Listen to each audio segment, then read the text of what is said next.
nationale. C'est l'une des premières préoccupations des jeunes parents en ce mois de septembre, la garde des enfants. Il manque, je vous le disais, 400 000 places de crèche en France. De nombreuses familles cherchent donc une nounou, ou plutôt la nounou, la perle rare, qui saura s'occuper de leurs jeunes enfants. Sophie Devessière et Olivier Stambach, ainsi que Christophe Niolac, vous donnent quelques conseils précieux. Vous connaissez Mélanie?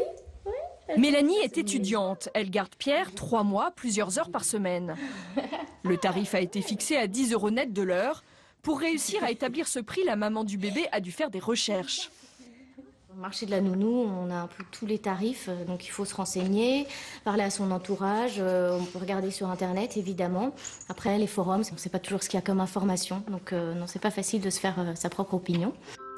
Les annonces de nounou se multiplient sur Internet, mais aucune ne donne d'indication sur les prix. Quelques sites apportent une aide utile aux parents. Mais la loi, en la matière, reste celle de l'offre et de la demande.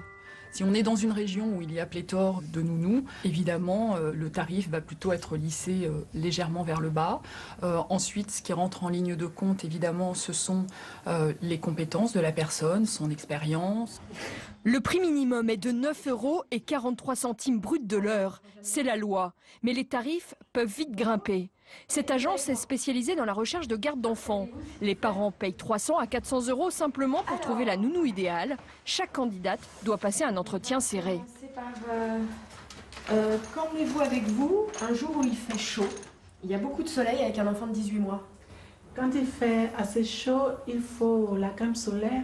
Ce qu'on va recommander, c'est de faire 5% au-dessus des 9,43 parce qu'on estime que c'est logique, compte tenu de leur expérience, ou alors de leur diplôme, etc., de ne pas les payer au minimum.